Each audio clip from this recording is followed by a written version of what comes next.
Ayan, marami tayong pipitasin. Pipitasin na natin ang ating labuyo. At gagawin natin chili garlic. Okay? Pipitasin na natin.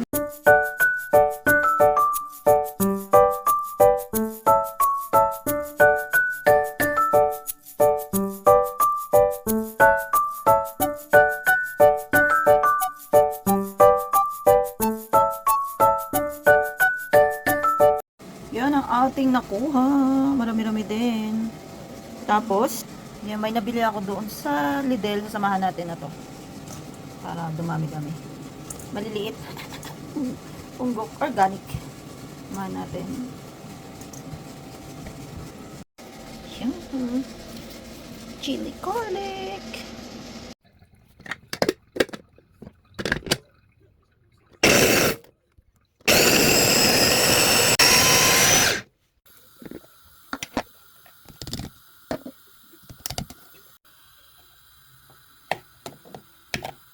Yan na siya. So, lalagyan na natin doon sa may oil. May oil.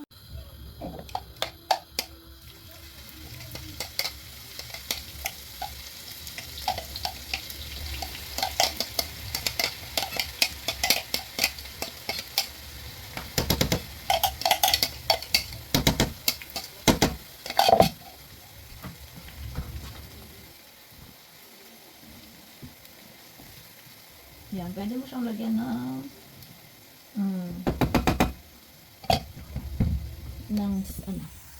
ano siya. Yan, amoy sili na. Lagyan natin ng asin. Tansya mo lang. Yan. Paminta. Kung gusto mo lagyan ng konting sugar, lagyan din natin.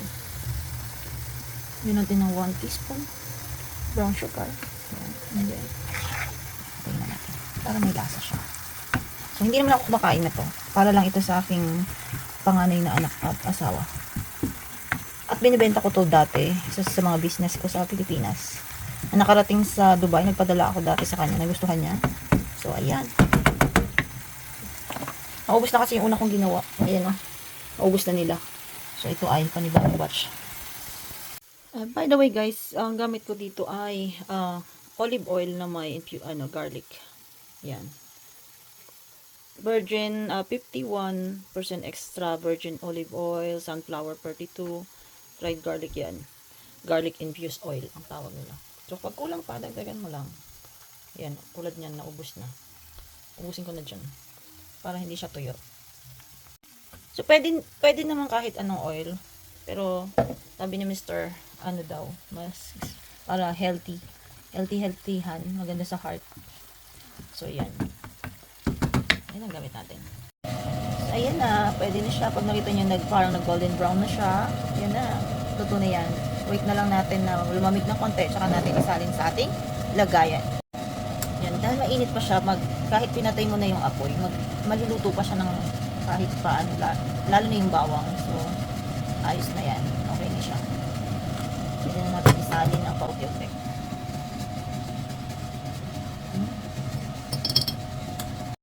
Ayan na ang ating chili garlic. Mainit. Mainit na mainit pa. Sa'yo na naman ang aking anak at si hubby.